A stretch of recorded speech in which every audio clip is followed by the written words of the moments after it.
Hi, this is John Rowell for the Rowell Report. Today is Saturday, November 29th, 2025, and we are getting very close to planes in the air and boots on the ground in Venezuela.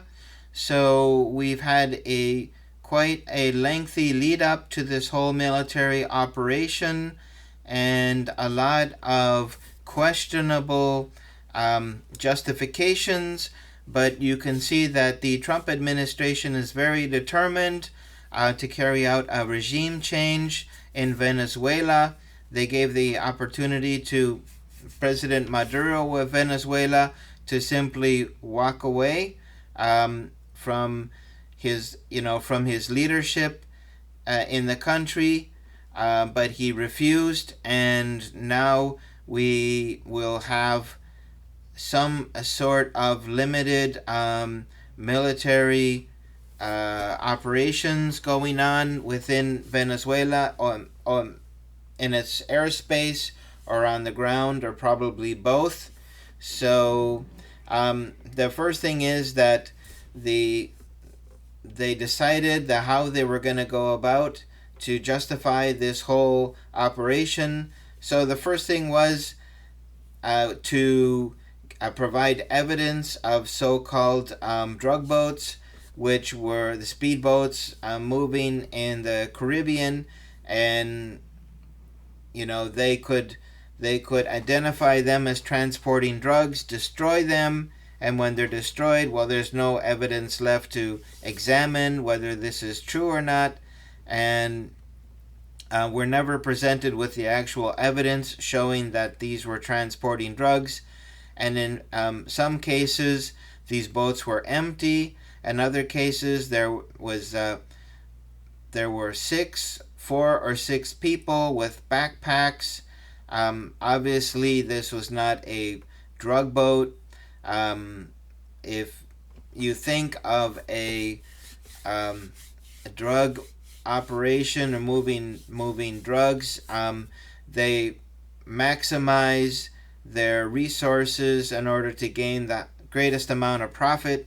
So they wouldn't send a couple of people with a couple of backpacks to try to move that, especially from the Venezuela coast to USA, which is over 1,000 miles. So also moving all of just a couple of little backpacks, and having to refuel that boat every other island and move up a chain of islands until they got to Florida, and they would have to go through all these coast guards for all these different islands. So the logic of this operation really didn't fly, and the business aspect of this didn't fly. Like I say, the people who move drugs, illegal drugs, are businessmen. They want to make the greatest amount of profit with the least amount of investment. They want to move it quickly. Boats are not fast, especially if you have climate conditions. It's very hard to control where the boats can move, especially if they're small boats, and there is a storm. They're really not seaworthy. So this whole effort to label these boats as drug boats was really fictitious, and you could even see in one of the boats they were empty, another one there were 6 people. That doesn't make any sense as far as a business operation goes. And you can say people who deal in drugs and sell drugs don't think rationally. Well, they're businessmen. You have to think about the alcohol laws, the prohibition, and how that worked out. It's like taking a Model T and putting a bottle of alcohol and a Model of tea in New York, and then driving out to Los Angeles during the Prohibition era. It just doesn't make any sense. So no matter what you're transporting, the people behind that are basically in it for the money. So they don't do things just to do things because they sound cool, um, and they don't do irrational in operations which would ruin their business. So, but anyway, the Trump administration, they wanted to put out concepts a little by little, and slowly feed the public with some concepts. And they first wanted to see if the U.S. media would grab a hold of these concepts, if they would give them body, and they would give them uh, personality. So the U.S. media complied very willingly with the Trump administration as to the narrative about these narco terrorists. And as I mentioned in another video, a narco is a businessman, and they want to be invisible. They want to keep their costs low. They want to keep their income high. They're all into making huge sums of money, and in part, a lot of that money that they make then goes back to the police, the military, the politicians, people in the media, all sorts of people. So it's not just pure profit for the narco. When they move the illegal drugs from point A to point B, there's a whole network of people who are supporting and who are covering. So all these people also require payments, and so this is a business in which if they're not able to maintain those payments, then people stop supporting them, and they will support their competition. So anyway, that's the narco. The narco is about being invisible, about not making waves, about logistics and moving things quickly and getting their money back as quickly as possible, with a profit. And the terrorists is all about making waves. It's all about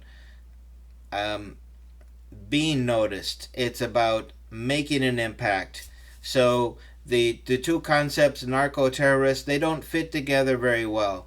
And yet the Trump administration put them together, and then the media came in to repeat and repeat and repeat these concepts ad nauseum until the U.S. population simply just repeats it back, narco-terrorists, and they don't even think about it, and it doesn't make any sense.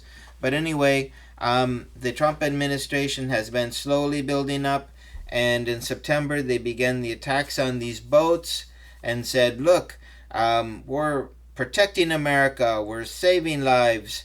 So they wanted to get into us versus them. And who is the them? It is the Venezuelan cartel, the Cartel de los Soles. They are narco-terrorists, and so they are terrorists. So now you can apply all the laws regarding terrorism against the Maduro government.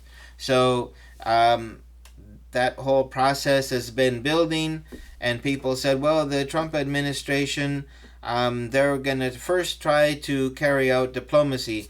But the U.S. doesn't carry out diplomacy. It simply gives an option: either comply, or we will bomb you, we will sanction you, we will destroy your economy, we will track you down wherever you're at, and put you in jail, throw away the key. So that is the U.S. Diplomacy. So in this case, it's not any different. They told the Maduro administration that they could freely go and then leave the door open for democracy, which is basically for the U.S. to come in, control their country, take their assets, and make a profit. So you can see this huge buildup. And meanwhile, Venezuela, which had been struggling economically for a long time, the U.S. had created kind of economic blockade of Venezuela, and their GDP had dropped by 95%. So they hit a real low point, but then they began to um, things began to improve for Venezuela. Meanwhile, large numbers of Venezuelans left Venezuela for the United States using land routes, and they entered the United States. So um, uh, Donald Trump began to focus on the Venezuelan immigrants and to focus on this um, so-called criminal gang. So that was the initial. I think that was the initial build-up to this whole war. Was first focus on Venezuelans in the United States, find which ones are out of the, I don't know, 1 or 2 million or whatever that came into this country, to find a couple of bad eggs, assign them some kind of criminal organization, and then to build up very negative sentiment of the people in the United States towards Venezuela. So I think Venezuela began to figure out, hey, this is all part of a build up, and the initial build up towards stronger action against our government. So Venezuela began to look into ways to collaborate with Russia, to start building itself up economically, to get some political backing, and also to get military support.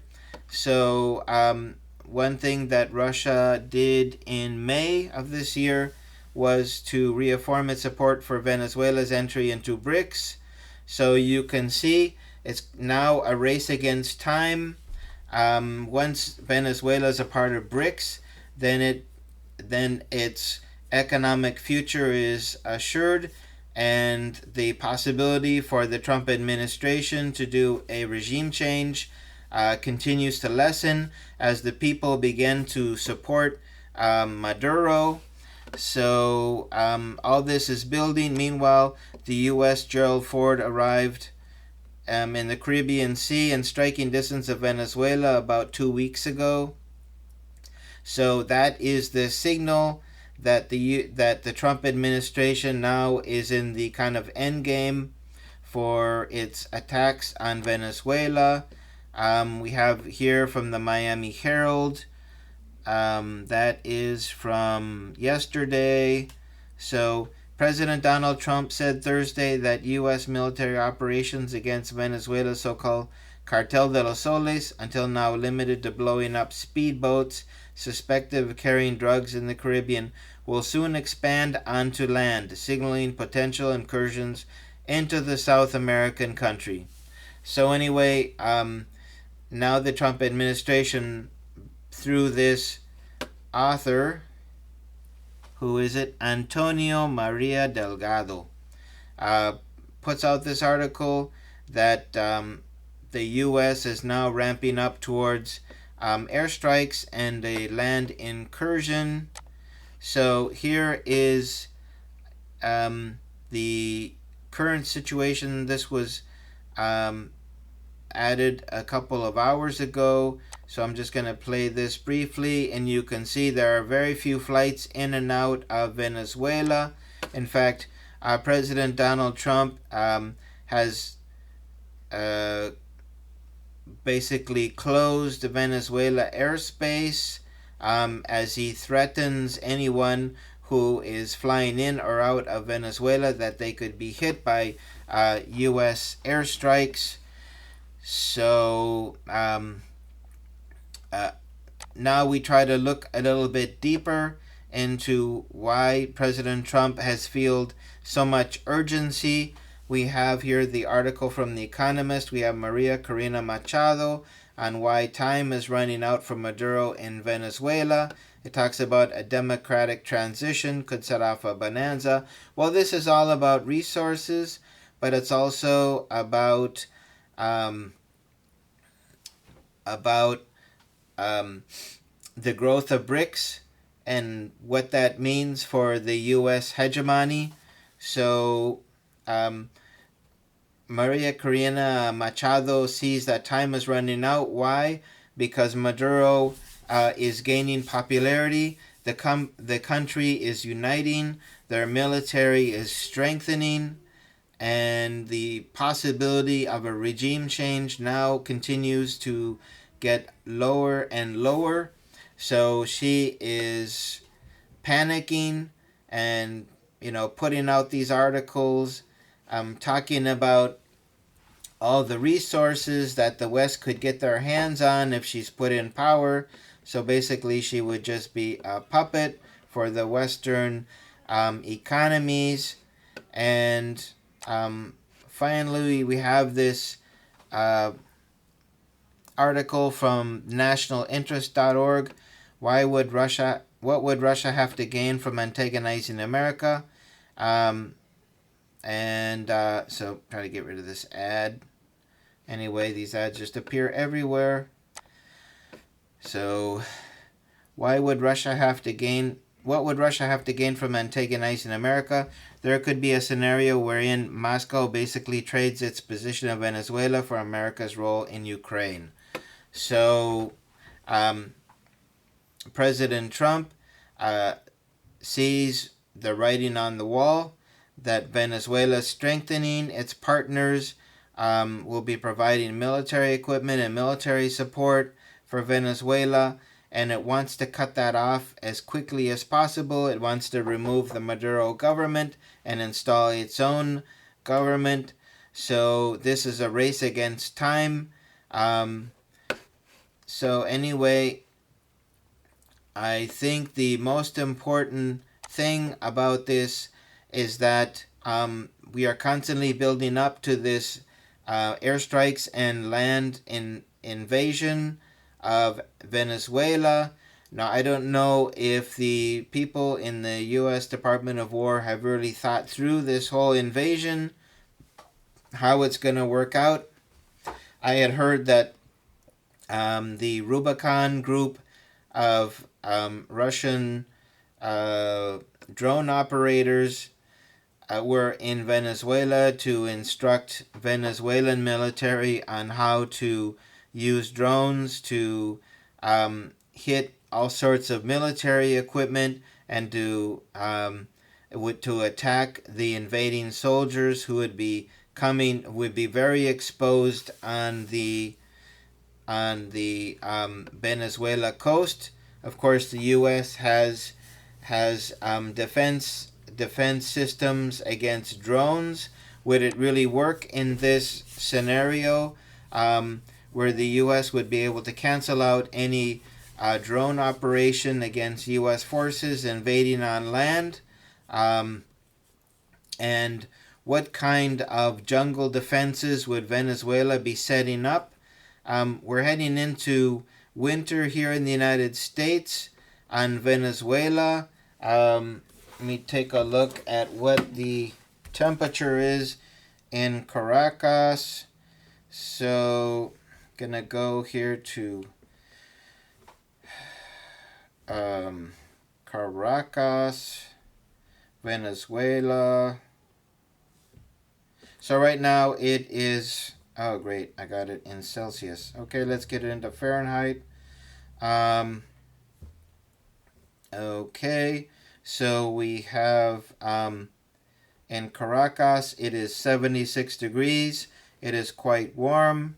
So if they're in the jungle, and we have warm days, sunny days, will the U.S. have a supply line for the soldiers to stay hydrated, to have their logistical support in the jungle?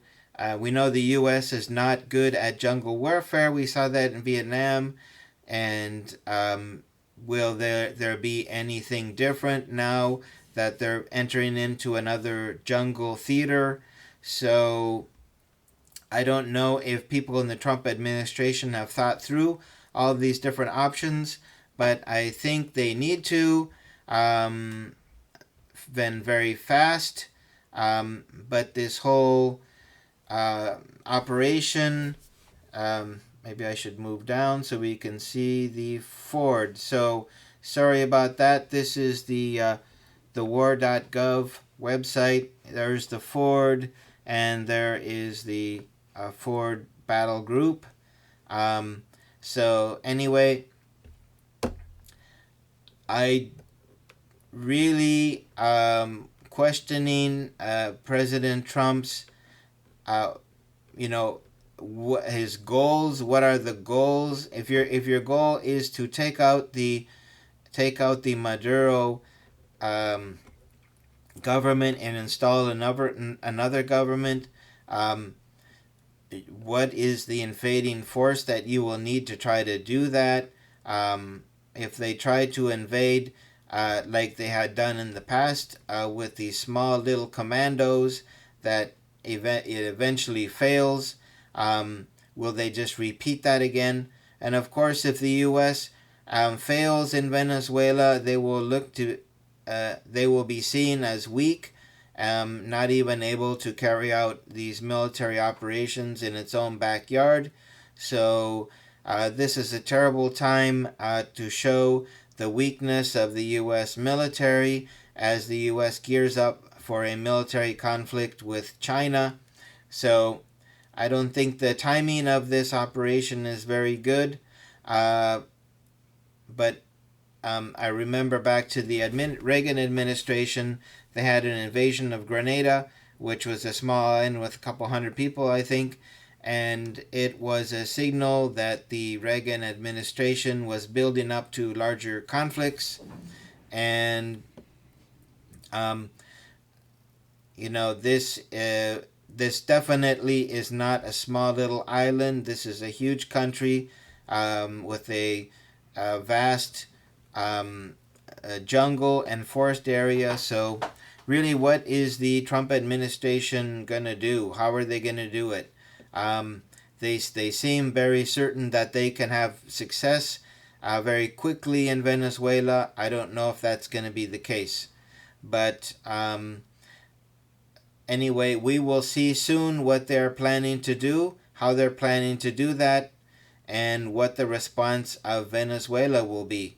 So anyway,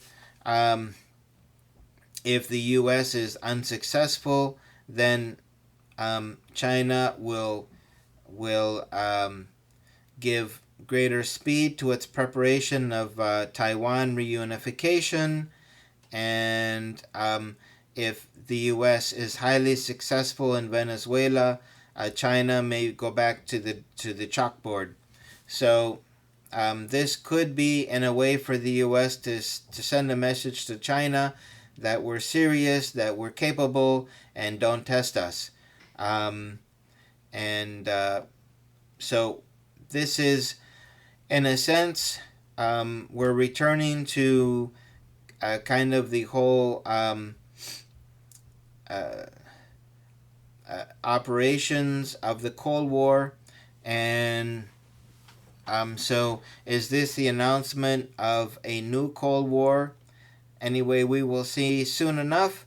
And I thank you for joining me. If you like this video, please hit the like button, share, and subscribe. And if you have any comments to do, please do so below. Will the U.S. do a land invasion of Venezuela or not? You could make a comment about that. And I'll leave that as the title of the video. But basically, there's more to it than that. But anyway, I thank you for joining me, and look forward to seeing you again soon on another video. Take care. Bye-bye.